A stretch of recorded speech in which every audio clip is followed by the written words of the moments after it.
यहाँ पर डिस्कस करेंगे जो दृष्टि है इसका टेस्ट नंबर 9 है, ठीक है। इसका पार्ट नंबर 2 डिस्कस कर लेंगे। पार्ट 1 ऑलरेडी डिस्कस कर चुका हूँ, ठीक है। तो उसमें 52 करीब क्वेश्चन करा दिए थे, तो यहाँ से पार्ट 2 से 53 क्वेश्चन से स्टार्ट करेंगे, राइट। तो यूपीएससी को एग्जाम होना है अभी जो मई में होना है एग्जाम 26 मई को, तो उसके लिए इंपॉर्टेंट हो जाएगा टेस्ट पूरा, जितने ये भी टेस्ट रहेगा और जो आपका विजन है इसका टेस्ट चला रहा हूँ वो भी, और भी जो मैं यहाँ पे टेस्ट सीरीज मिलेंगे तो भी मैं टेस्ट सीरीज आपको यहाँ पर पूरे कंप्लीट करा दूँगा, ठीक है। तो स्टार्ट करते हैं, देखते हैं 53 नंबर क्वेश्चन से क्या है। 1 से 52 नंबर तक क्वेश्चन आपका जो 1 से 52 रहेगा उसका मैं लिंक नीचे लगा दूंगा, तो आपसे आप देख सकते हैं। ये तो प्ले लिस्ट है ना, वहाँ से जाकर भी आप यहाँ पर इसको देख सकते हैं, ठीक है। तो स्टार्ट करते हैं क्वेश्चन को। यहाँ से 53 क्वेश्चन है। ये बोल रहा है राष्ट्रीय आवास बैंक NHB, ठीक है, राष्ट्रीय आवास बैंक के बारे में निम्नलिखित कथनों पर क्या है विचार करना है, ठीक है। तो पहला बोला अखिल भारतीय आवास मूल्य सूचकांक HPI राष्ट्रीय आवास बैंक द्वारा यहाँ पर क्या जारी किया जाता है, राइट। पहला स्टेटमेंट आपका यहाँ से ये बोल रहा है, वो पहला स्टेटमेंट आपका यहाँ से गलत हो जाएगा, क्योंकि राष्ट्रीय आवास बैंक ये रेसिडेक्स, ठीक है, रेसिडेक्स सूचकांक द्वारा जारी किया जाता है, तो पहला हमारा ये गलत हो जाएगा, ठीक है। दूसरा क्या है, ये भारतीय रिजर्व बैंक RBI के पूर्ण स्वामित्व वाला सहायक कंपनी है, राइट। तो सेकंड भी गलत है, क्योंकि भारतीय रिजर्व बैंक के राष्ट्रीय आवास बैंक का अधिग्रहण कर लिया था इसमें, तो यहाँ पर ये इसकी कोई इकाई स्वामित्व नहीं है, तो एक गलत हो जाएगा। दोनों स्टेटमेंट यहाँ से गलत हो जाएंगे, तो आपका डी जो आंसर है यहाँ से आपका डी आंसर हो जाएगा, ठीक है। 55 नंबर क्वेश्चन, मसाला बॉन्ड, ठीक है, मसाला बॉन्ड निम्नलिखित में से किसको संदर्भित करता है, इनमें से किसको मसाला बॉन्ड संदर्भित करता है। तो करेक्ट आंसर क्या हो जाएगा, ये एक भारतीय इकाई द्वारा भारत के बाहर जो जारी किए गए रुपए मूल वर्ग हैं उसके बॉन्ड होते हैं, ठीक है। तो यहाँ से 54 का बी आंसर करेक्ट हो जाएगा, राइट। 55 नंबर देखते हैं। 55 पे चुनावी बॉन्ड के लिए यहाँ पे क्वेश्चन दिया हुआ है, तो इसको देखते हैं। चुनावी बॉन्ड के संदर्भ में निम्नलिखित कथनों पर विचार करना है। पहला है भारतीय स्टेट बैंक SBI इन जो बॉन्ड है इनके एकमात्र अधिकार जारी करता होता है इसमें, ठीक है। पहला स्टेटमेंट आपका करेक्ट है।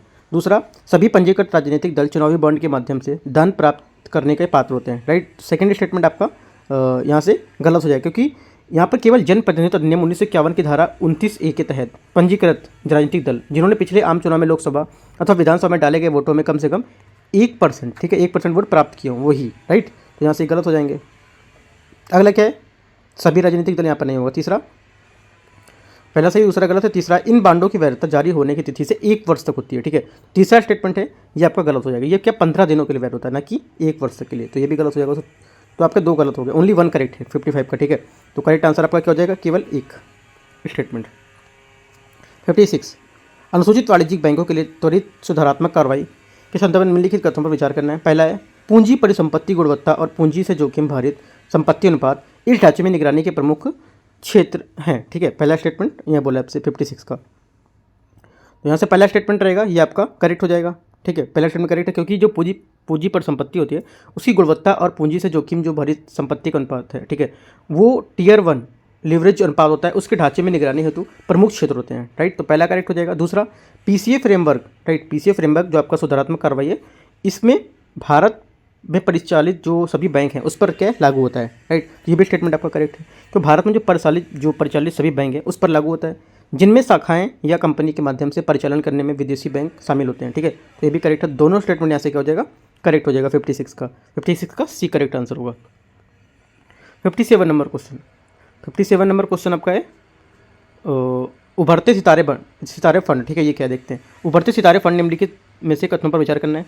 फंड के संदर्भ में ये भारतीय स्टेट बैंक और भारतीय निर्यात संवर्धन परिषद द्वारा सह प्रायोजित है, ठीक है। पहला स्टेटमेंट ये है। दूसरा स्टेटमेंट आपका यहाँ से देखते हैं।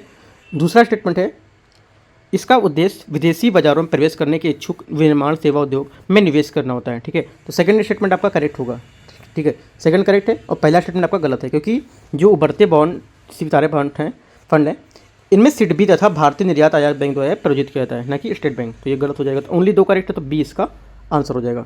58 नंबर देखते हैं। पेमेंट्स बैंक के संदर्भ में निम्नलिखित कथनों पर विचार करना है, ठीक है। तो देखते हैं इसमें। पहला स्टेटमेंट है ये डेबिट कार्ड, क्रेडिट कार्ड और अन्य प्रीपेड कार्ड उपकरण क्या जारी कर सकते हैं, राइट। पहला स्टेटमेंट आपका गलत हो जाएगा।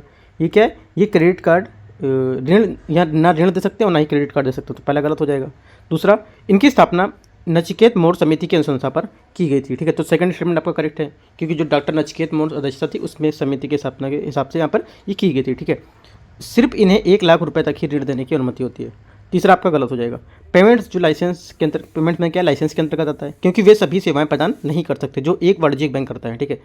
विशेष रूप से कोई पेमेंट्स बैंक ऋण नहीं दे सकता है, राइट। तो बोला ऋण दे नहीं सकता, तो यहाँ पर 1 लाख रुपये हो जाए 10,000 कुछ नहीं देगा, ठीक है। तो ओनली क्या है, 2 करेक्ट हो गया यहाँ से, तो केवल एक स्टेटमेंट करेक्ट है, ठीक है। स्टेटमेंट यहाँ पूछ रहा है, आपको देखो ध्यान देना है कि क्या पूछ रहा है। केवल दो का मतलब ये नहीं कि केवल दो स्टेटमेंट वाला है, यहाँ पे कितने स्टेटमेंट पूछ रहा है, सही सही है, सिर्फ एक स्टेटमेंट सही है तो आपको सेकंड वाला, तो ए यहाँ से इसका आंसर होगा। 59 नंबर क्वेश्चन, थोक मूल्य सूचकांक जिसको बोलते हैं होलसेल प्राइस इंडेक्स, ठीक है, के संदर्भ में निम्नलिखित कथनों पर विचार करना है। पहला, इसे राष्ट्रीय सांख्यिकी कार्यालय एनएसओ द्वारा जारी किया जाता है, राइट।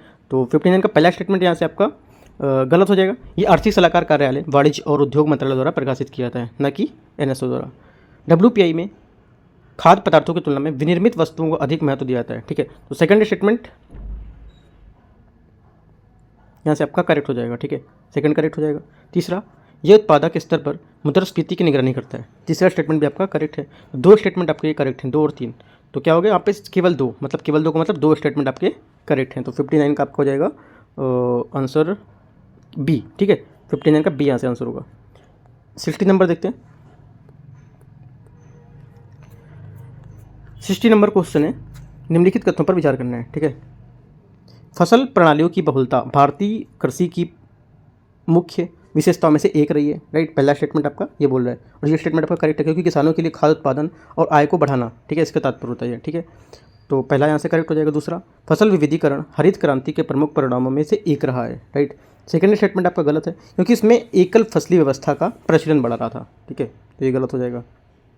दूसरा, भारत में चाय की कृषि व्यापक रूप से बागानी कृषि के रूप में भी की जाती है, तो तीसरा स्टेटमेंट आपका यहाँ से करेक्ट होगा, ठीक है, तीसरा करेक्ट होगा और दूसरा गलत है और पहला सही है, ठीक है। तो आपके यहाँ से आंसर हो जाएगा 60 का बी, दो स्टेटमेंट आपके करेक्ट हैं। 61, कृषि सहायकी, ठीक है, इसके संदर्भ निम्नलिखित कथनों पर विचार करना है। पहला स्टेटमेंट है, जब बाजार मूल्य एक निश्चित सीमा तक से कम हो जाता है तो मूल्य समर्थन सहायकी मुआवजा प्रदान करके कृषि आय को स्थिर करता है, राइट। तो पहला स्टेटमेंट आपका 61 का ये बोला है, और पहला स्टेटमेंट यहाँ से आपका करेक्ट होगा, ये बात सही बोल रहा है। दूसरा, क्योंकि ये किसानों के लिए स्थिर और अनुमानित आय बनाए रखने में मदद करता है। उर्वरकों पर निविष्ट सहायकी के रूप में प्रदान की जाने वाली जो सहायक प्रत्यक्ष होती हैं उसमें सहायकी के रूप में ये होता है, ठीक है। तो ये स्टेटमेंट जो आपका सेकंड वाला बोल रहा है, ये स्टेटमेंट आपका करेक्ट, क्योंकि उर्वरकों में सहायता देकर सरकारों का लक्ष्य उन्हें किसानों के लिए अधिक किफ़ायती बनाना, अंतर क्या हो जिससे कृषि उत्पादन में सुधार हो, तो ये भी करेक्ट हो जाएगा, पहला भी करेक्ट है। तीसरा स्टेटमेंट है, विश्व व्यापार संगठन न केवल प्रत्यक्ष सहायकी की मात्रा को सीमित करता है बल्कि अप्रत्यक्ष को भी सहायता करता है, अप्रत्यक्ष सहायकी को नहीं, ठीक है। तो थर्ड नंबर आपका गलत हो जाएगा। देखो, अप्रत्यक्ष सहायकी जितनी भी व्यापार की गतिशीलता है उसको क्या प्रभावित कर सकती हैं, ठीक है। तो दोनों यहाँ पे विश्व जो व्यापार संगठन है उसके अधीन होता है नियमों के, तो ये गलत हो जाएगा। दोनों बातें ऊपर करेक्ट हैं, तो केवल दो स्टेटमेंट यहाँ पे आंसर हो जाएगा। 62, निम्नलिखित कथनों पर विचार करना है। पहला कथन दिया है और कथन 2 दिया है, भारत की GDP वृद्धि और कृषि उत्पादन प्रभावशाली रहा, हालांकि आबादी के गरीब वर्गों में भुखमरी की स्थिति अभी तक भी कायम है, ठीक है। तो पहला स्टेटमेंट यहाँ से आपका फर्स्ट स्टेटमेंट आपका यहाँ से करेक्ट है, ठीक है। दूसरा देखते हैं, कृषि उत्पादन की स्थिरता खाद्य की आपूर्ति को प्रभावित करती है जिससे क्या निम्न आय के समूह के प्रतिकूल प्रभाव पड़ता है, और इनमें से कौन से कथन के बारे में पूछा है, कौन सा सही है, ठीक है। देखो, पहला स्टेटमेंट आपका यहाँ से करेक्ट है, ठीक है। दूसरा स्टेटमेंट भी आपका करेक्ट है, लेकिन जो यहाँ पे बात कर रहा है पहले की GDP भारत में GDP वृद्धि दर ऐसा, उसके बाद एक कृषि उत्पादन की डायरेक्ट बात यहाँ पर आ गई, कृषि उत्पादन में अस्थिर ना स्थिर। देखो, भुखमरी की अगर बात चली थी तो उसकी पॉइंट को और आगे बढ़ाना चाहिए था इसी बात को लेकर, ठीक है, जो लास्ट पॉइंट था हमारा इस बात को लेकर आगे बढ़ाना चाहिए, लेकिन यहाँ पे इन्होंने कृषि उत्पादन की बात को बता दिया। बात दोनों सही है लेकिन इसकी व्याख्या नहीं कर रहा है, ठीक है। तो हमारा आंसर हो जाएगा 62 का, 62 हमारा आंसर होगा जिसकी व्याख्या नहीं कर रहा होगा वो, ठीक है। तो हमारा आंसर यहाँ से होगा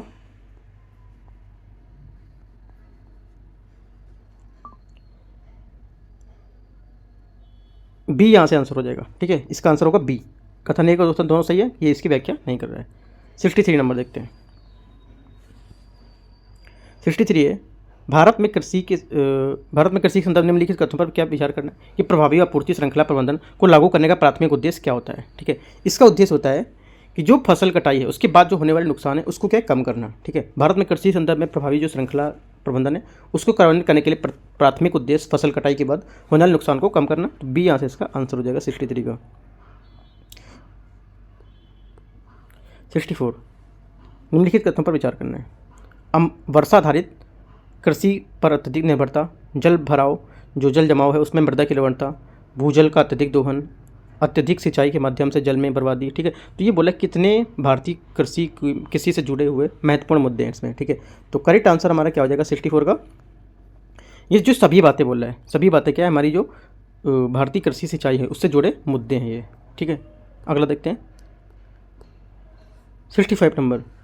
निम्न तथ्यों पर विचार करना है। ग्रामीण शहरी प्रवास के कारण कृषि कार्यों के लिए श्रम की खेती के लिए मशीनीकरण के लिए एक मजबूत मामला बनाती है, ठीक है। पहला ये हुआ। दूसरा, तो पहला स्टेटमेंट 65 का यहाँ से करेक्ट हो जाएगा आपका, ठीक है। पहला स्टेटमेंट आपका करेक्ट हो जाएगा क्योंकि इस श्रम की जो कमी को दूर करने के लिए कृषि मशीनीकरण एक क्या समूहक जो समाधान है वो बन जाता है। तो मशीनीकरण से शारीरिक श्रम की निर्भरता कम हो जाती है, जिससे कि अब किसानों के लिए कम श्रम की यहाँ पे शक्ति के साथ अपने कार्य कुशल को प्रबंधित करना संभव हो जाता है, ठीक है। तो पहला यहाँ से करेक्ट हो जाएगा। दूसरा स्टेटमेंट, दूसरा यहाँ से कृषि उत्पादकता और दक्षता में कमी कृषि मशीनीकरण के प्रतिक्रिया का परिणाम होता है, ठीक है। तो सेकंड गलत हो जाएगा क्योंकि जो मशीनीकरण है जब ठीक से कार्यान्वित नहीं किया जाता है, ठीक है, ठीक से कार्यान्वित किया जाता है तो उसे आमतौर पर कृषि उत्पादकता और दक्षता में वृद्धि होती है।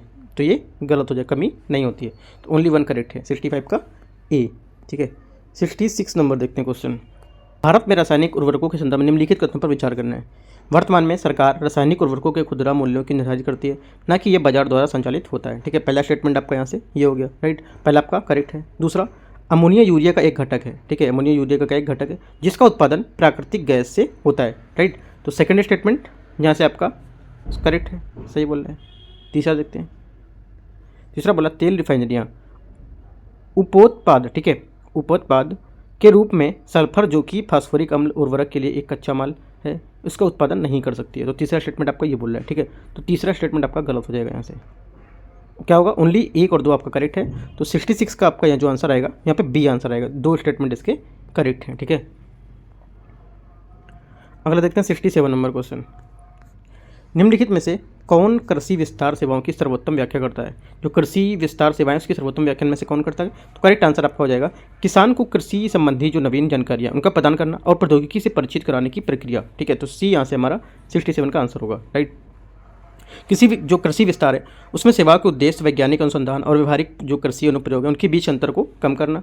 ये किसानों की फसल की खेती, कीट प्रबंधन, मृदा स्वास्थ्य और आधुनिक कृषि तकनीकों के लिए विषय को मार्गदर्शन करता रहता है। तो सी यहाँ से आंसर हो जाएगा।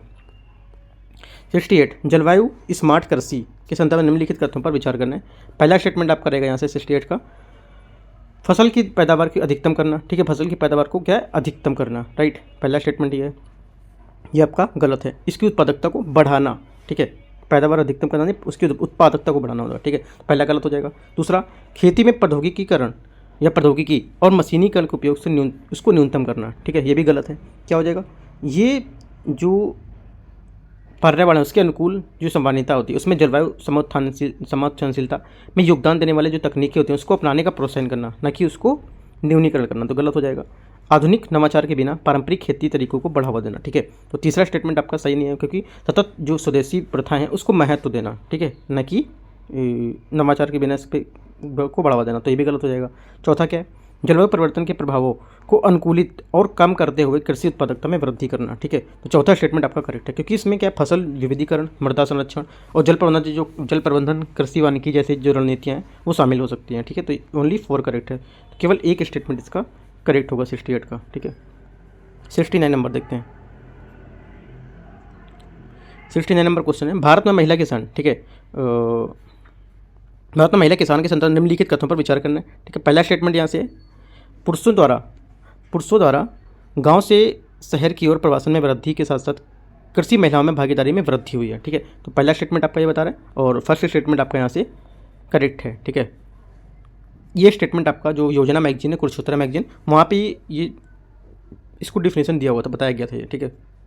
सेकंड, पहला करेक्ट है। दूसरा, महिला किसानों के पास 10% से भी कम परिचालन भूमि का स्वामित्व है। दूसरा स्टेटमेंट यहाँ से आपका गलत हो जाएगा क्योंकि जो 10वीं कृषि जनगणना थी 1516 के अनुसार उसमें देश की जो महिला जो परिचालन जोत थी उसमें प्रतिवर्ष 2010-11 के दौरान लगभग 13% से बढ़ाकर कितना 15-16 में 14% हो गए थे, ना कि 10, ठीक है। तो ये गलत हो जाएगा। ओनली 1 करेक्ट है, ए यहाँ से इसका आंसर हो जाएगा। देखो, जो मैं आपको सॉल्व करा रहा हूँ दिखाता रहता हूँ क्या क्या पूछा है, क्योंकि हम लोग सिर्फ सही को देखते हैं, तो आपको ये ध्यान देना कि सही है कि गलत पूछ रहा है, ठीक है। तो मैं तो यहाँ देखता जा रहा हूँ, उसके हिसाब से करा रहा हूँ, लेकिन आपको जो क्वेश्चन सॉल्व करना है तो सीधे से देख के नहीं देखना कि यहाँ सही देखा और सही मार दिया, यहाँ देखना क्या पूछ रहा है और क्या नहीं पूछ रहा है, ठीक है। 70 नंबर क्वेश्चन है, कथन 1 और कथन 2। कथन 1 कृषि ऋण कृषि उत्पादकता में सुधार के लिए मध्यस्थ कारक होता है, ठीक है। पहला स्टेटमेंट आपका ये बोला है। दूसरा स्टेटमेंट, संस्थागत ऋण तक पहुंच किसानों की उत्पादकता को बढ़ाने में सक्षम बनाती है, ठीक है। तो क्या है, इसको बताना है। तो देखो क्या कथन 1 और कथन 2 क्या दोनों सही है, ठीक है। कथन लेकिन जो व्याख्या इसकी सेकंड नहीं कर रहा है, क्यों नहीं कर रहा दिखाता हूँ मैं। कृषि उत्पादकता में सुधार के लिए एक मध्यस्थ कारक है, ठीक है। सुधार के लिए क्या मध्यस्थ कारक है। इस संस्थागत ऋण के बात यहाँ पर नहीं चल रही थी, यहाँ पर चल रही थी ऋण कृषि ऋण को लेकर, ठीक है। तो आपको यहाँ से ये सेकंड स्टेटमेंट गलत हो जाएगा, मतलब सेकंड बात जो बोल रहा है इसकी व्याख्या नहीं कर रहा है। बात तो दोनों सही है लेकिन इसकी व्याख्या नहीं कर रहा है, ठीक है। तो हमारा जो आंसर होगा इसका बी यहाँ से आंसर हो जाएगा। सही है कि सही व्याख्या नहीं है, ये बी नंबर, ठीक है 70 का। अगला देखते हैं 71 नंबर क्वेश्चन।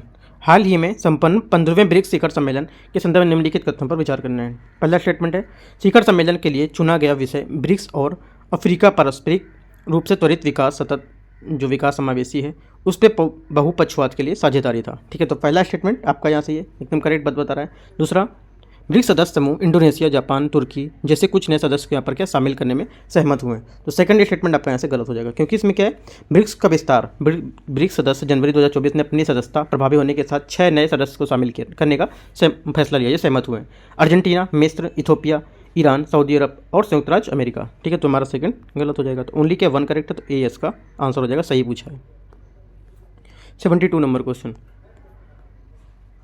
सिक्का ढलाई मुनाफा, ठीक है। सिक्का ढलाई मुनाफा के संदर्भ में निम्नलिखित कथनों पर विचार करना है। पहला स्टेटमेंट यहाँ से है, सिक्का ढलाई मुनाफा मुद्रा के अंकित मूल्य तथा उत्पादन लागत के बीच अंतर है, ठीक है। तो पहला स्टेटमेंट आपसे यहाँ हो जाएगा, ये करेक्ट बात है। पहली बात एकदम सही बोला, क्योंकि कागजी एवं सिक्के दोनों के साथ इनका उत्पादन लागत के बीच अंतर होता है।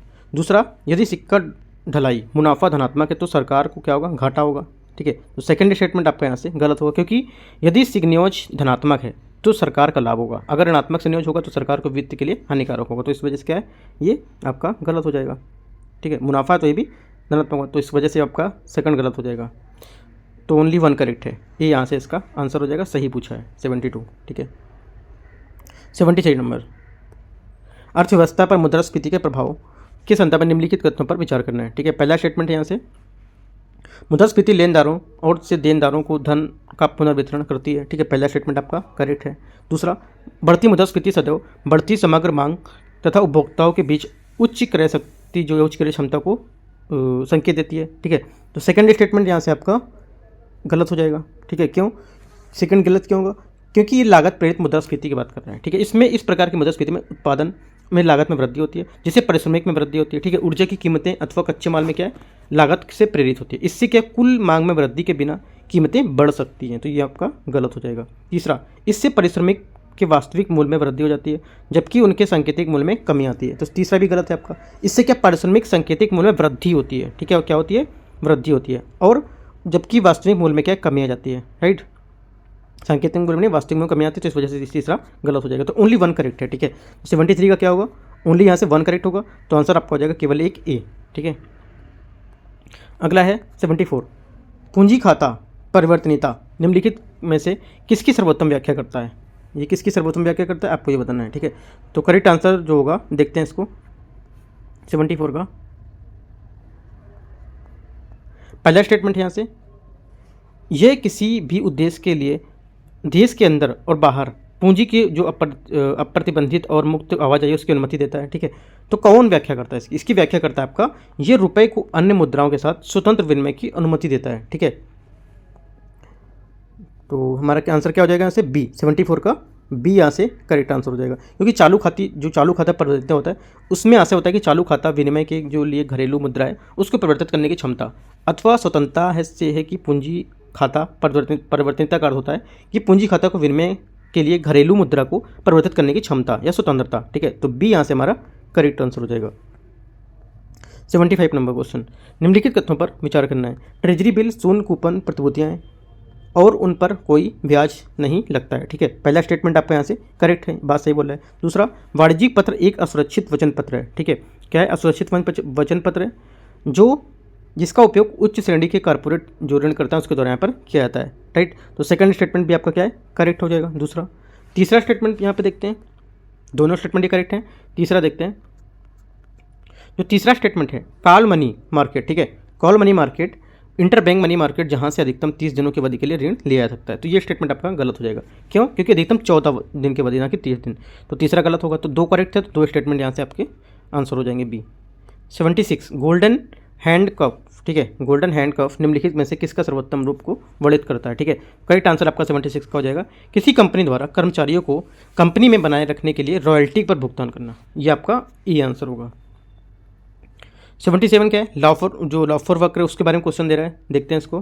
पहला स्टेटमेंट यहाँ से लॉफर वक्र मुद्रास्फीति और बेरोजगारी के बीच संबंध को दर्शाता है। ठीक है, तो पहला स्टेटमेंट यहाँ से आपका गलत हो जाएगा, क्योंकि लॉफर वक्र करों के दर, ठीक है, जो कर के दर होते हैं उसके साथ कुल राजस्व के बीच को संबंध को दर्शाता है, ये गलत हो जाएगा। लॉफर थीम को ग्राफ में अंकन करने के लिए एक व्युत्क्रमित यू आकार की वक्र प्राप्त होता है। ठीक है, तो सेकंड स्टेटमेंट आपका करेक्ट हो गया, सेकंड बात एकदम सही बोला है। तो ओनली आपका 2 करेक्ट है, केवल 2 लिखा है, केवल 2 सही है इसका, तो बी यहाँ से आंसर हो जाएगा। ठीक है, 78 नंबर, निम्नलिखित कथनों पर विचार करना है। पूर्ण प्रतिद्वंदी बाजार, ठीक है, पूर्ण प्रतिद्वंदी बाजार में कंपनियां मूल्य स्वीकार करने वाली होती हैं। ठीक है, तो पहला स्टेटमेंट आपका 78 का ये हो गया, पहला स्टेटमेंट आपका करेक्ट भी है, क्योंकि पूर्ण प्रतिस्पर्धा बाजार में कंपनियां जो अपना मूल्य होता है वो स्वीकार करने के लिए होती हैं। किसी कंपनी का कुल राजस्व उस वस्तु के बाजार के मूल्य को कंपनी द्वारा उत्पादित जो वस्तु है उससे गुना करके प्राप्त होता है, करेक्ट है। एक क्रेता बाजार मोनोपसनी, ठीक है, एक ऐसा बाजार है जिसमें मूल्यों के नीचे लाने के लिए एकल खरीदार के पास मांग महत्वपूर्ण भाग होता है। ठीक है, तो सेकंड स्टेटमेंट यहाँ पर जो आप करेगा ये भी आपका करेक्ट है। ठीक है, सेकंड स्टेटमेंट करेक्ट है, तो दोनों स्टेटमेंट यहाँ पे आके करेक्ट हो जाएंगे, क्योंकि एक क्रेता बाजार या मोनोपसनी को एक ऐसा बाजार है जिसमें एक खरीदार अथवा खरीदारों के समूह के पास मूल्यों के नीचे लाने के लिए मांग का एक महत्वपूर्ण भाग होता है, तो सेकंड करेक्ट हो जाएगा। तो दोनों स्टेटमेंट यहाँ से करेक्ट है, तो सी आंसर होगा। पूछा क्या है, कौन सा सही है, तो सी आंसर होगा। 79 नंबर, विश्व बैंक, ठीक है, विश्व बैंक समूह के संदर्भ में निम्नलिखित कथनों पर विचार करना है। पहला, अंतर्राष्ट्रीय विकास एजेंसी जिसको बोलते हैं आईडीए, ठीक है, तो इसमें अविकसित देशों को कम ब्याज पर ऋण प्रदान करती है। ठीक है, पहला स्टेटमेंट आपका ये बोल रहा है, जबकि गलत है। अंतर्राष्ट्रीय जो पुनर्निर्माण विकास बैंक है ये ऋण, क्रेडिट और अनुदान प्रदान करता है। जो एक संस्था मध्यम आय वाले मनी वाले होते हैं उसके सरकारों को कम ब्याज देना पड़ता है, न कि वो अविकसित के लिए। ठीक है, अंतर्राष्ट्रीय पुनर्निर्माण एवं विकास बैंक IBRD ने मध्यम आय वाले देशों को ब्याज भुगतान कम ऋण प्रदान किया था। ठीक है, तो ये आपका जो सेकंड स्टेटमेंट है ये गलत हो जाएगा। ठीक है, तो ये भी सही नहीं, क्योंकि अंतर्राष्ट्रीय विकास संघ IBRD है ये गरीब देशों की सरकारों की जो दीर्घावधि के लिए है ब्याज मुक्त ऋण देता है, न कि जो मध्यम आय वाले उनको। ठीक है, तो 2 स्टेटमेंट करेक्ट हो जाएंगे, दोनों गलत हो जाएंगे, तो आपका आंसर हो जाएगा डी। ठीक है, दोनों गलत हैं तो डी इसका आंसर होगा। 80 number question, new development bank, ठीक है, न्यू डेवलपमेंट बैंक के संदर्भ में निम्नलिखित कथनों पर विचार करना है। पहला, इसे फोर्टालेजा घोषणा द्वारा क्या बनाया गया था। ठीक है, पहला स्टेटमेंट आपका यहाँ पर ये बोल रहा है, राइट, तो पहला स्टेटमेंट आपका करेक्ट है कि जो ब्राज़ील में आयोजित छठा ब्रिक्स सम्मेलन था उसमें फोर्टालेजा की जो स्थापना थी तो उसके यहाँ पर शुरू बनाया गया था, तो पहला करेक्ट हो जाएगा। दूसरा, इसमें 5 ब्रिक्स देश ही बैंक के भागीदार हो सकते हैं। ठीक है, तो सेकंड स्टेटमेंट आपका यहाँ से गलत हो जाएगा, क्योंकि इसमें क्या है, इसमें सभी सदस्य बैंक यहाँ पर हो सकते हैं सदस्य। ठीक है, इसमें कोई समय सीमा निर्धारित नहीं किया है, तो गलत हो जाएगा। इसमें 100 अरब डॉलर की अनुषंगी अनुरक्षित निधि की व्यवस्था है। ठीक है, तो तीसरा स्टेटमेंट यहाँ से आपका करेक्ट हो जाएगा। तो ओनली 3 और 1 मतलब 1 और 3 करेक्ट है, तो यहाँ से 2 स्टेटमेंट करेक्ट है। ठीक है, 80 का आंसर क्या हो जाएगा आपका बी। ठीक है, 81 नंबर देखते हैं क्वेश्चन, एशियाई अवसंरचना निवेश बैंक, ठीक है, एशियाई अवसंरचना निवेश बैंक IIB ये संदर्भ में निम्नलिखित कथनों पर विचार करना है। पहला है, भारत बुनियादी ढांचा परियोजनाओं के लिए AIIB वित्त पोषण का सबसे बड़ा लाभार्थी है। ठीक है, तो पहला स्टेटमेंट आपका 81 का ये हो जाएगा। आपका AII का मतलब होता है एशियाई अवसंरचना निवेश बैंक। ठीक है, तो पहला स्टेटमेंट यहाँ से आपका दूसरा स्टेटमेंट देख लेते हैं, उसके बाद बताते हैं। पहले का, भारत इस बैंक का सबसे बड़ा शेयर धारक है। ठीक है, तो सेकंड गलत हो जाएगा, क्योंकि जो यहाँ पर AIIB इसकी शुरुआत $100 बिलियन की प्रारंभिक जो अधिकृत पूंजी थी उसके साथ हुई, जिसमें चीन सबसे बड़ा शेयर धारक न कि भारत। ठीक है, तो पहला यहाँ से क्या, दूसरा यहाँ से क्या हो गया, गलत हो गया। तो पहला स्टेटमेंट आपका करेक्ट हो, क्योंकि भारत वर्तमान में बुनियादी ढांचा परियोजनाओं के लिए AIIB जो है उसके वित्त पोषण का सबसे बड़ा लाभार्थी है, तो ए ओनली करेक्ट है। पूछा सही कौन सा, तो ए आंसर हो जाएगा। 82 नंबर क्वेश्चन, विश्व व्यापार संगठन WTO, ठीक है, कि संपन्न मत्स्य पालन सहायकी समझौते के संदर्भ निम्नलिखित कथनों पर विचार करना है। पहला स्टेटमेंट यहाँ से है, समझौते के तहत तटीय शिपिंग के लिए प्रदान की जाने वाली सहायता निषिद्ध है। ठीक है, तो पहला स्टेटमेंट क्या होगा आपका, गलत हो जाएगा, क्योंकि WTO किसी सदस्य पर अपने पोत या जो प्रचालक है उसको सहायता प्रदान करने बनाए रखने के लिए संबंध में कोई प्रतिबंध नहीं लगाता है, तो गलत है। इसने अवैध, अनुसूचित और अनियमित मत्स्य ग्रहण के लिए असहायकी कार्य प्रदान करने पर रोक लगा दी है। ठीक है, तो सेकंड स्टेटमेंट आपका यहाँ पर करेक्ट है, ये स्टेटमेंट सिर्फ करेक्ट है। और तीसरा स्टेटमेंट देखते हैं, तीसरा भी एक स्टेटमेंट इसमें 82, इसमें तीसरा स्टेटमेंट नहीं है, तो आपका कौन सा था, आपका जो 82 था इसमें आपका पहला स्टेटमेंट गलत था और दूसरा सही था। ठीक है, पहला गलत था, दूसरा सही था आपका, तो यहाँ से आंसर जो होगा आपका पहला गलत और आपका दूसरा सही। ठीक है, तो यहाँ से आंसर हो जाएगा, सही पूछा है तो बी यहाँ से आंसर होगा। ठीक है, 82। 83 नंबर देखते हैं, निम्नलिखित में से कौन सी स्थिति भारतीय अर्थव्यवस्था के संदर्भ में दोहरे तुलन पत्र की समस्या को सर्वोत्तम वर्णन करती है, यह दोहरे तुलन पत्र की समस्या को कौन सी डिफिनेशन में से सही बताती है। ठीक है, तो करेक्ट आंसर हो जाएगा, वित्तीय संकट जिसमें किसी अर्थव्यवस्था का बैंकिंग क्षेत्र और कॉर्पोरेट क्षेत्र दोनों ही ऋण के उच्च स्तर के कारण तनाव में होते हैं, तो यहाँ से ए इसका आंसर हो जाएगा। ठीक है, अगर देखते हैं 84 नंबर क्वेश्चन, नैनो मिसल के संदर्भ में निम्नलिखित कथनों पर विचार करना है। ठीक है, पहला स्टेटमेंट है, इसका उपयोग मुख्य रूप से झिल्ली प्रोटीन के विलयन के रूप में यहाँ पर किया जाता है। राइट, तो पहला स्टेटमेंट यहाँ से आपका करेक्ट हो जाएगा। दूसरा क्या है, वे आमतौर पर पृष्ठ संकरिक अणुओं के माध्यम से बनाए जाते हैं। ठीक है, तो सेकंड स्टेटमेंट यहाँ से आप करेगा, ये भी करेक्ट है। ठीक है, तीसरा स्टेटमेंट देखते हैं, वे उभयरागी होते हैं, अर्थात इनका बाह्य आवरण जल विरागी और आंतरिक भाग जल रागी होता है। ठीक है, तो तीसरा स्टेटमेंट जो आपका ये गलत है। राइट, ये क्या है, गलत है, क्योंकि वे क्या है, उभयरागी होते हैं, ना कि ये बाह्यरागी भी। ठीक है, तो ये अर्थात इनका बाह्य आवरण जल रागी और आंतरिक भाग जल विरागी होता है, तो कथन हमारा 3 गलत हो जाएगा, ये उभयरागी होते हैं। ठीक है,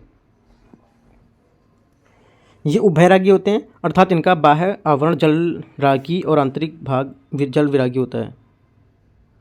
इसका बाह्य भाग जल विरागी बोल रहा है, इसका बाह्य भाग, देखो ये अपोजिट बोल रहा है, ये बात अपोजिट बोल रहा है, इसका बोल रहा है इसका बाह्य भाग जल विरागी होता है और आंतरिक भाग जल विरागी, तो इसका अपोजिट है, इसका जो बाह्य भाग है वो इसका आंतरिक भाग होगा, जो आंतरिक भाग है उसका बाह्य भाग होगा, तो ये बस इतना देखना है। ठीक है, इस वजह से क्या आपका तीसरा गलत होगा यहाँ से, तो 1 और 2 आपके करेक्ट है, तो 84 का आपका जो आंसर हो जाएगा 1 और 2 सी यहाँ से आंसर हो जाएगा। ठीक है, देखो एकदम पॉइंट से आपको आंसर देख के चलना है। ठीक है, 85 नंबर क्वेश्चन, कृषि रसायन के संदर्भ में निम्नलिखित कथनों पर विचार करना है। पहला है, भारत में कीटनाशकों को कीटनाशी अधिनियम 1968 के माध्यम से विनियमित यहाँ पर किया जाता है। ठीक है, पहला स्टेटमेंट आपका यह बोल रहा है। राइट, जो पहला स्टेटमेंट है ये आपका यहाँ से करेक्ट हो जाएगा। ठीक है, पहला स्टेटमेंट आपका करेक्ट है। दूसरा, उर्वरक निर्माताओं को सरकार के अधिकतम खुदरा मूल्य MRP उत्पाद पर क्या बेचना होता है। ठीक है, तो सेकंड स्टेटमेंट आपका करेक्ट है, क्योंकि प्रत्येक जो आपके संयंत्र है उसको उत्पादन लागत के आधार पर यूरिया उर्वरक को केंद्र द्वारा सहायकीय जो अनुदान है उसका भुगतान किया जाता है। ठीक है, उर्वरक निर्माताओं के लिए सरकार अधिकतम खुदरा मूल्य MRP पर उनके उत्पाद को बेचना आवश्यक होता है, तो ये भी आपका स्टेटमेंट करेक्ट है। तो आंसर आपका हो जाएगा 85 का सी स्टेटमेंट, दोनों स्टेटमेंट करेक्ट हैं। 86 नंबर क्वेश्चन, निम्नलिखित कथनों पर विचार करना है। ठीक है, पहला स्टेटमेंट है, जीनोम एक जीव के DNA का संपूर्ण समुच्चय होता है। ठीक है, जीनोम क्या है, एक जीव के संपूर्ण DNA का समुच्चय होता है, तो पहला स्टेटमेंट यहाँ पर आपका 86 का हो जाएगा, करेक्ट है। ठीक है, पहला करेक्ट है, क्योंकि जीनोम एक जीव के DNA या डीऑक्सीराइबोन्यूक्लिक जो इसका फुल फॉर्म होता है इसका संपूर्ण समुच्चय है। राइट, इसमें सभी गुणसूत्र शामिल होते हैं जिसमें DNA और जीन जो DNA है उसके विशिष्ट खंड होते हैं। करेक्ट हो गया पहला। सर्वजीनोम एक प्रजाति के भीतर जीन के संपूर्ण समुच्चय का प्रतिनिधित्व करता है, सेकंड स्टेटमेंट आपका करेक्ट है, क्योंकि सर्वजीनोम एक प्रजाति के भीतर जीन के संपूर्ण समुच्चय का प्रतिनिधित्व करता है, जिसमें एक मूल जीनोम और अपरिहार्य जो जीनोम है उसमें शामिल होता है वो, तो दोनों स्टेटमेंट आपका करेक्ट है। तीसरा, किसी प्रजाति के मूल जीनोम में सभी उपभेदों द्वारा साझा किए गए जीन होते हैं। ठीक है, तीसरा स्टेटमेंट भी आपका यहाँ से करेक्ट है, तो तीनों स्टेटमेंट यहाँ से आपके करेक्ट हो जाएंगे। राइट, जो परिहार जीनोम होते हैं कुछ और नहीं बल्कि ये सभी जो भेद हैं उनके सहायक जीन पर क्या साझा करते हैं। ठीक है, तो तीनों स्टेटमेंट आपके करेक्ट हैं, तो 86 का आपका सी करेक्ट आंसर हो जाएगा। 87 नंबर, UN प्लास्टिक जो आपका कलेक्टिव UPC, ठीक है, संयुक्त राष्ट्र पर्यावरण कार्यक्रम और भारत जो विश्व आर्थिक मंच है इसके द्वारा शुरू की गई एक स्वैच्छिक पहल है। ठीक है, पहला स्टेटमेंट आपका ये बोला 87 का। राइट, जो पहला स्टेटमेंट आपका गलत हो जाएगा यहाँ से, क्यों, क्योंकि ये भारतीय उद्योग परिसंघ और WWF द्वारा यहाँ पर शुरू की गई स्वैच्छिक पहल था। ठीक है, अगला देखते हैं, संगठन हमारे ग्रह की पारिस्थितिक और सामाजिक स्वास्थ्य तथा प्लास्टिक जनित दुष्प्रभाव को कम करने का प्रयास यहाँ पर करता है। ठीक है, तो सेकंड स्टेटमेंट आपका यहाँ पर करेक्ट बता रहा है, ये बात इसकी सही है, क्योंकि यूपीसी जो है पहल के एक हिस्से के रूप में कंपनियां निम्नलिखित जो कुछ हैं लक्ष्य निर्धारित करती हैं, जैसे प्लास्टिक का अनावश्यक उपयोग को समाप्त करना, प्लास्टिक के संधारणी विकल्प को पुनर्वीकरण प्लास्टिक उसमें प्रतिस्थापन करना, सार्थक और औसत दर्जे की कार्रवाई के लिए यहाँ पर प्रतिबद्ध करना। तो इस वजह से यहाँ पर क्या ये न्यूज़ में भी था। ठीक है, तो हमारा सेकंड स्टेटमेंट यहाँ से करेक्ट है और पहला गलत है। पूछा क्या है सही कौन सा है, तो केवल दो। ठीक है, बी। अगला देखते हैं 88 नंबर क्वेश्चन। 88 नंबर क्वेश्चन है, विसंक्रामी को सजीव ऊतकों जैसे घाव, चोट, व्रण, अल्सर, रोगग्रस्त त्वचा से सतह पर लगाया जाता है। पहला स्टेटमेंट आपका ये बोल रहा है। ठीक है, तो पहला स्टेटमेंट क्या हो जाएगा, यहाँ से आपका गलत हो जाएगा, क्योंकि ये पूर्तिरोधी जो सजीव है उसके ऊतक जैसे घाव, चोट लगना, अल्सर, रोगग्रस्त त्वचा, उसको क्या सतह पर लगाना, तो ये गलत हो जाएगा। ठीक है, दूसरा पूर्तिरोधी, ठीक है, पूर्तिरोधियों का प्रयोग निर्जीव वस्तुओं जैसे फर्श, नाली जो यंत्र हैं उस पर किया जाता है। ठीक है, सेकंड स्टेटमेंट आपका यहाँ से गलत हो जाएगा, क्योंकि ये विसंक्रमी जो प्रयोग है उसका निर्जीव वस्तुओं जैसे फर्श, नाली, यंत्र इन सब में पदों पर किया जाता है, तो सेकंड हमारा यहाँ पर गलत हो जाएगा। ठीक है, ये नहीं होगा। ये बोला पूर्तिरोधी का प्रयोग, लेकिन यहाँ पर क्या होगा, विसंक्रमियों का प्रयोग के लिए होता है। ठीक है, तो ये गलत होगा। दोनों स्टेटमेंट क्या है, गलत है। तो 88 का हमारा जो आंसर होगा डी यहाँ से आंसर हो जाएगा। 89 पहला है स्टेटमेंट, इसमें विचार करना है, सूर्य के अंदर नाभिकीय विखंडन अभिक्रियाएं बहुत उच्च तापमान और भारी गुरुत्वाकर्षण दाब पर होती हैं। ठीक है, पहला स्टेटमेंट आपका यहाँ पर ये बोला है। दूसरा स्टेटमेंट देखते हैं, पहला स्टेटमेंट 89 पहला यहाँ से आपका जो रहेगा पहला स्टेटमेंट आपका गलत होगा, क्योंकि सूर्य के अंदर संलयन अभिक्रियाएं बहुत उच्च तापमान और भारी गुरुत्वाकर्षण दाब पर होती हैं। ठीक है, ये गलत हो जाएगा। नाभिकीय रिएक्टर के अंदर परमाणु में अस्थिर इलेक्ट्रॉनों की उपस्थिति से नाभिकीय विखंडन होता है। ठीक है, तो सेकंड स्टेटमेंट आपका यहाँ से गलत होगा, क्योंकि यह आमतौर पर न्यूट्रॉन द्वारा बमबारी की जाती है, इसकी वजह से होता है, ना कि इसकी जो रिएक्टर के अंदर परमाणु इलेक्ट्रॉन उसकी उपस्थिति। तो ये भी स्टेटमेंट आपका गलत हो जाएगा। ठीक है, उसके बाद पूछने में से कौन सा सही है, तो कोई स्टेटमेंट सही नहीं है, दोनों स्टेटमेंट गलत हैं। 90 नंबर क्वेश्चन देखते हैं, सोमैटिक सेल। ठीक है, सोमैटिक सेल न्यूक्लियर ट्रांसफ़र जो तकनीकी है उसके संदर्भ निम्नलिखित कथनों पर विचार करना है। ये एक क्लोनिंग तकनीकी है जिसका उपयोग आनुवंशिक रूप से समान जीव बनाने के लिए यहाँ पर किया जाता है। ठीक है, तो पहला स्टेटमेंट आपका यहाँ से जो रहेगा पहला स्टेटमेंट आपका यहाँ से करेक्ट है। दूसरा, कायिकी कोशिका केंद्रक एक अंडाणु कोशिका में स्थानांतरित हो जाता है, जिसका केंद्रक SCNT के दौरान अलग कर दिया जाता है। SCNT मतलब सोमैटिक जो सेल न्यूक्लियर, उसके दौरान क्या है, ये अलग कर दिया जाता है। ठीक है, तो सेकंड स्टेटमेंट यहाँ से आपका करेक्ट है। दूसरा, तीसरा है यहाँ से, इसका उपयोग मुख्य रूप से जानवरों की क्लोनिंग के लिए किया है और ये किसी भी चिकित्सा या जो चिकित्सकीय अनुप्रयोग उसमें नहीं करते हैं, तो ये गलत हो जाएगा। क्या है तीसरा, जबकि क्या SCNT जो है आपका जानवरों की जो क्लोनिंग उसके लिए प्रसिद्ध है, इसमें चिकित्सा और जो चिकित्सकीय क्षेत्र है उसमें संभावित अनुप्रयोग इसमें जिसमें कि पुनर्योगी चिकित्सा तथा रोग जो अनुसंधान है उसके लिए स्टेम कोशिकाओं का उत्पादन भी इसमें शामिल होता है, तो ये गलत हो जाएगा तीसरा। ठीक है, ढाली भेड़ पहला क्लोन स्तनपायी है जो SCNT तकनीकी मतलब SCNT सोमैटिक सेल तकनीकी है उपयोग करने वाला यहाँ पर बनाया गया था। ठीक है, तो चौथा स्टेटमेंट यहाँ से आपको जो रहेगा ये करेक्ट है। ठीक है, ये भी करेक्ट है। तो गलत कौन सा था हमारा, तीसरा गलत था। और कितने स्टेटमेंट सही, 3 स्टेटमेंट सही, तो हमारा आंसर क्या हो जाएगा, केवल 3। ठीक है, केवल 3 स्टेटमेंट करेक्ट है। 91 रेडी टू यूज उपचारात्मक भोजन के संदर्भ निम्नलिखित कथनों पर विचार करना है। ये वयस्कों के समग्र स्वास्थ्य को बढ़ावा देने के लिए नियमित आहार में उपयोग किया जाने वाला एक निवारक पोषण पूरक है। ठीक है, पहला स्टेटमेंट आपका 91 का ये बोल रहा है, राइट। दूसरा है, पहला आपका यहाँ से गलत हो जाएगा। ठीक है, क्यों, क्योंकि ये रेडी टू यूज उपचारात्मक भोजन जिसे ऊर्जा सघन पौष्टिक भोजन के रूप में भी इसे जानते हैं, तो ये गलत हो जाएगा आपका। दूसरा, ये एक विशेष खाद्य उत्पाद है जिसे मुख्य रूप से बच्चों के गंभीर तीव्र कुपोषण उपचार के लिए विकल्पित किया गया है, तो सेकंड स्टेटमेंट आपका करेक्ट है, क्योंकि ये गंभीर कुपोषण और जो पीड़ित बच्चे हैं उनके पोषण के सेवन के लिए सुधार के लिए यहाँ पर चिकित्सा हस्तक्षेप क्रिया होती है, ये सही हो जाएगा। तीसरा, ये आमतौर पर चूर्ण पाउडर के रूप में उपलब्ध कराता है जिसे उपभोग से पहले पानी या दूध के साथ पुनर्गठित करने की यहाँ पर आवश्यकता होती है, राइट। जो तीसरा स्टेटमेंट यहाँ से आपका है, तीसरा स्टेटमेंट यहाँ से आपका गलत है, क्योंकि RUTF जो है आपका, राइट, उपचारात्मक भोजन जो है ये आमतौर पर उपयोग के लिए तैयार के रूप में प्रदान किया जाता है। इसे दूध या पानी के साथ पुनर्गठित करने की आवश्यकता नहीं होती है, तो ये गलत हो जाएगा। चौथा, मूंगफली आधारित जो रफ है, ठीक है, ये जो है इसमें कुपोषण के उपचार के लिए चिकित्सकीय भोजन के तौर पर व्यापक रूप से इस्तेमाल किया जाने वाला प्रभावी रूप है। तो फोर्थ आपका सही है, 2 सही है 2 गलत है यहाँ पे, ठीक है। तो क्वेश्चन आपका जो आंसर होगा 2 स्टेटमेंट यहाँ से आपके करेक्ट हो जाएंगे, केवल 2। अगला देखते हैं 92 नंबर क्वेश्चन।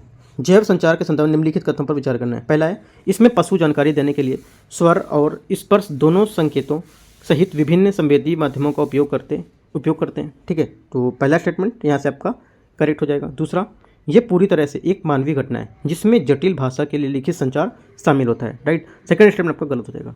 ये क्या है, ये अंतर्जैविक संचार है, अर्थात जीव के अंदर जो शरीर के अंदर भीतर जो संकेत मध्य है उसके संबंध में होता है, तो ये गलत हो जाएगा। दूसरा, पहला करेक्ट है। तो पूछा क्या है, कौन सा सही है, तो ओनली 1 सही, केवल 1 यहाँ से आंसर हो जाएगा, ठीक है। 92 का 1। 93 नंबर क्वेश्चन। निम्नलिखित कथनों पर विचार करना है। आभासी वास्तविकता, गेमिंग, टेलीमेडिसिन, अंतरिक्ष अन्वेषण और वित्त सेवा, इसमें कितने मेटावर्स के अनुप्रयोग हो सकते हैं इसमें, ठीक है। तो कितने हो सकते हैं, तो ये सभी हो सकते हैं, सभी चारों क्या हैं जो मेटावर्स हैं उसके अनुप्रयोग यहाँ पर हो सकते हैं, तो डी यहाँ से इसका आंसर हो जाएगा। 94 क्वेश्चन है। कोविड-19 वायरस के नैदानिक परीक्षण के संदर्भ निम्नलिखित कथनों पर विचार करना है। आणविक परीक्षण वायरस की आनुवंशिक सामग्री का पता लगाते हैं और अत्यधिक सटीक माने जाते हैं, ठीक है, लेकिन परिणाम देने में अधिक समय लग जाता है, ठीक है। पहला स्टेटमेंट आपका ये बोला है 94 का, राइट। और पहला स्टेटमेंट तो यहाँ से आपका करेक्ट भी हो जाएगा, ठीक है, पहला स्टेटमेंट आपका करेक्ट है। दूसरा, प्रतिजन परीक्षण किसी व्यक्ति के रुधिर जो प्रतिजन उसकी उपस्थिति की पहचान करने और उसे निदान का एक त्वरित कुशल साधन भी प्रदान करता है, तो सेकंड स्टेटमेंट यहाँ से आपका गलत हो जाएगा, क्योंकि ये तीव्र परीक्षण, ठीक है, तीव्र परीक्षण जो सतह पर या श्वसन जो प्रतिदर्श हैं उसके विषाणु के कुछ प्रोटीन का पता लगाते हैं, जिसके तहत कि ये पूरी प्रक्रिया किफायती दक्ष और तीव्र यहाँ पर होती है, ठीक है। तो ये आपका गलत हो जाएगा, ओनली 1 करेक्ट है, तो ए यहाँ से आंसर हो जाएगा। 95 नंबर क्वेश्चन।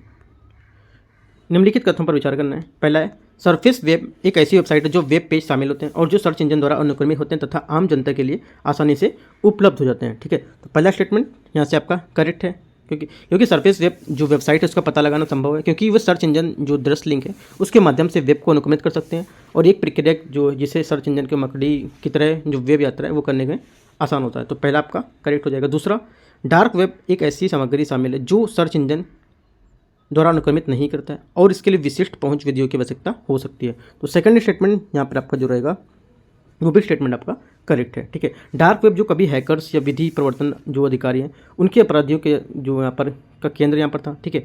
यद्यपि क्या एन्क्रिप्शन और जो आपका एनोमाइजेशन होता है, ठीक है, एनोमिनाइजेशन जो ब्राउजर होता है सॉफ्टवेयर, इसको ये ब्राउजर या जो टोर ब्राउजर, ठीक है, ये जैसी जो नई तकनीकी हैं अब क्या है किसी के लिए भी यदि वे रुचि रखते हैं तो उसमें डार्क जो वेब है उस तक वहाँ पर पहुँच बना सकते हैं, तो ये स्टेटमेंट आपका करेक्ट हो जाएगा। दोनों बातें क्या है करेक्ट हैं, तो 95 का आपका सी यहाँ से आंसर हो जाएगा। 96, निम्नलिखित कथनों पर विचार करना है। बड़े पैमाने पर निर्माण परियोजनाओं के लिए निर्माण जो उद्योग है उसमें नैनोकण व्यापक रूप से उपयोग किया जाता है, ठीक है।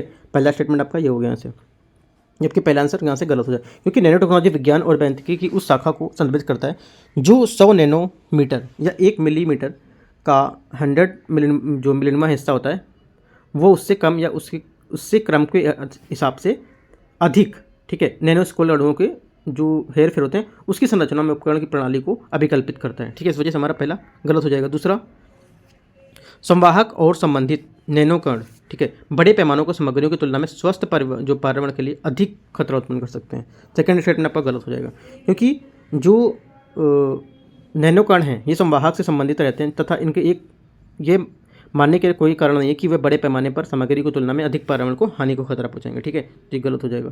तो सही क्या होगा, अब मतलब जो हमारा आंसर होगा वो होगा डी, क्योंकि यहाँ पर कोई सही नहीं है। 97, जीनोम अनुत्क्रमण के संदर्भ निम्नलिखित कथन पर विचार करना है। संपूर्ण जीनोम अनुक्रमण का उपयोग मुख्य रूप से जीनोम के भीतर एक जीन की पहचान करने के लिए किया जाता है, ठीक है। पहला स्टेटमेंट आपका यहाँ से ये बोला 97 का, ठीक है, और पहला स्टेटमेंट यहाँ से आपका गलत हो जाएगा। दूसरा, नेक्स्ट जनरेशन जो आपका सीक्वेंसिंग होता है एक प्रकार की जीनोमिक सीक्वेंसिंग तकनीकी होती है, ठीक है। सेकंड नंबर आपका यहाँ से करेक्ट है, क्योंकि अगली पीढ़ी की जो अनुक्रमण होता है एक व्यापक समानांतर जो अनुक्रमण तकनीक होती है जो अति उच्च प्रवाह स्तर है उसकी माप गति को प्रदान करती है, तो ये करेक्ट हो जाएगा। तीसरा, genome India project GIP Bharat भारतीय आबादी को प्रभावित करने वाली बीमारियों की जो प्रकृति इसको समझने में सहायता है और जीनोम उत्पन्न को जीनोम उत्पन्न की परियोजना होती है। ठीक है, तो ये थर्ड स्टेटमेंट यहाँ से आपका करेक्ट हो जाएगा। तो 2 और 3 आपके करेक्ट हैं। ठीक है, 2 और 3 करेक्ट है, तो आंसर हमारा क्या हो जाएगा? बी, पहला गलत था। 98 नंबर, 98 नंबर है, निम्नलिखित कथनों में से कौन सा एज कंप्यूटिंग का सर्वोत्तम वर्णन करता है? एज कंप्यूटिंग का सर्वश्रेष्ठ वर्णन में से कौन करता है? तो करेक्ट आंसर आपका हो जाएगा ये कम विलंबता के लिए डाटा प्रसंस्करण को उपकरणों में डेटा स्रोतों से करीब लाता है। ठीक है, ये सभी डिवाइस जनरेटेड डाटा जो होते हैं उसके एक केंद्रीय डाटा या केंद्र के क्लाउड पर भेजने से बैथ विडिंग जो विलंबता होती है उसकी समस्या यहाँ पर पैदा होती हैं। ठीक है, एज कंप्यूटिंग एक क्या है? अधिक दक्ष वैकल्पिक डेटा प्रदान करता है जिससे उस बिंदु के करीब संसाधित और विश्लेषण यहाँ पर किया जा सकता है या इसे बनाया जा सकता है। ठीक है, तो हमारा सी यहाँ से करेक्ट आंसर हो जाएगा 98 का। 99, निम्नलिखित कथनों पर विचार करना है। शॉर्ट रेंज कनेक्टिविटी, एकल स्पर्श अंतरण, डेटा के बड़े प्लॉट का साझाकरण, उपकरणों का हस्तांतरित आपका जो युग्मन है ये, तो इनमें से पूछा है कि उपयुक्त में से कितने नियर फील्ड कम्युनिकेशन, ठीक है, नियर फील्ड कम्युनिकेशन NFC की तकनीकी की विशेषताएं हैं। ठीक है, तो करेक्ट आंसर हमारा जो 99 करेगा ये हो जाएगा बी स्टेटमेंट, इसका करेक्ट होगा। ओनली 2, केवल 2 जो एकल स्पर्श अंतरण है ये। ठीक है, जो नियर फील्ड कम्युनिकेशन है NFC, जो अभी आजकल फ़ोन में भी आने लगा है। ठीक है, फ़ोन काफ़ी ज़्यादा फ़ोन है NFC बेस्ड होते हैं, तो एक छोटी दूरी की जो वायरलेस कनेक्टिविटी है वो तकनीकी होती है। राइट, शॉर्ट जो एकल स्पर्श अंतरण है ये, राइट, ये NFC सक्षम उपकरणों या फिर NFC इनेबल्ड जो डिवाइस होती हैं इनको एक दूसरे के साथ संवाद करने तथा स्पर्श करने के माध्यम से जल्दी आसानी से क्या जानकारी स्थानांतरित करने की अनुमति देता है। चाहे बिल का भुगतान करना हो या बिजनेस कार्ड हो या आदान प्रदान कूपन डाउनलोड करना हो, तो ये सब यहाँ पर दस्तावेज यहाँ पर साझा करना हो। ठीक है, तो यहाँ पर इससे NFC 2 उपकरण के बीच में सक्षम को दिखाता है। ठीक है, विद्युत चुंबकीय रेडियो तरंग जो तरंग क्षेत्र होते हैं उसके माध्यम से डेटा प्रसारित करता है NFC, ये भी बात आपको याद रखना है। ठीक है, तो करेक्ट आंसर हमारा क्या हो जाएगा? बी, यहाँ से इसका आंसर होगा केवल 2। ठीक है, अगला देखते हैं 99 हो गया। 100 नंबर क्वेश्चन, निम्नलिखित कथनों पर विचार करना। चिकित्सा उपकरण को निष्क्रियित करना, ठीक है, निष्क्रियित करना। दूसरा, चिकित्सा जो अनुरेख है उसके रूप में उपयोग करना। रेडियोथेरेपी और संचार, इसमें कितने अनुप्रयोग गामा किरणों द्वारा किए जाते हैं? गामा किरणों द्वारा कितने अनुप्रयोग यहाँ पर किए जाते हैं, तो आपको ये बताना है। ठीक है, कौन कौन से किए जाते हैं? देखो, इसमें जो आपका लघु तरंग है इसके साथ चुंबकीय विकिरण का एक रूप होता है। ठीक है, चुंबकीय विकिरण हो गया, लघु तरंग। इसके बाद आपका रह जाएगा जो गामा किरणों के महत्वपूर्ण, जैसे इसकी अधिकांश सामग्री भेजने की क्षमता होती है, जो उनके चिकित्सकीय प्रतिबंधन, ठीक है, कैंसर उपचार, औद्योगिक जो परीक्षण उसके लिए भी क्या उपयुक्त बनाता है। राइट, गामा किरणों को सर्जन करने वाले जो रेडियो समस्थानिक उपकरण है ये उपयोग है, उसके चिकित्सकीय जो प्रतिबंधन है उसमें अनुरक्षक के रूप में ये कार्य करता है। राइट, उच्च भेदन शक्ति कारण क्या है? संचार के लिए गामा किरणें उपयोग में नहीं लाती हैं। राइट, तो ये आपको ये याद रखना कौन सी नहीं होती हैं। उच्च भेदन जो शक्ति के कारण क्षमता के लिए क्या है? ठीक है, उच्च भेदन शक्ति के कारण क्षमता के लिए गामा किरणों का उपयोग नहीं किया जाता है। ठीक है, ये संचार यहाँ पर नहीं होगा इसका। बाकी आपके तीनों करेक्ट हैं, तो 3 इसके आंसर हो जाएंगे। राइट, यहाँ पे देखो जो 9 नंबर टेस्ट था दृष्टि का, टेस्ट नंबर 9, ठीक है, UPSC का, तो ये मैंने पूरा कवर कर दिया है। ठीक है, जो स्टेट PCS का तैयारी करो तो ये लोग भी देखो अपना सॉल्व कर सकते हो। क्वेश्चन काफ़ी डीप क्वेश्चन है, बट क्या है अगर टाइम आपको मिलता है तो ज़्यादा से ज़्यादा क्वेश्चन स्टेट PCS के और जो UPSC के, तो वो भी क्वेश्चन आप यहाँ पे सॉल्व कर सकते हो PCS के लिए भी। ठीक है, तो काफ़ी इंपॉर्टेंट हो जाएगा अगर आप कर सकते हो तो अच्छा है। बाकी तो स्टेट PCS का भी मैं टेस्ट से ही लेके आ रहा हूँ, अभी फिजिक्स वाला है उनका भी लेके आया मैं, UP PCS भी जो दृष्टि का UP PCS को भी मैं लेके आया, और जो इंपॉर्टेंट टेस्ट रहेंगे वो मैं यहाँ पर आपको लेकर आऊँगा। ठीक है, तो देखते रहिए और जल्दी स्टार्ट करेंगे इसका टेस्ट नंबर 10 दृष्टि का। ठीक है, तो कोई डाउट रहता है आप नीचे कमेंट में पूछ सकते हैं। ठीक है, all the best, thank you.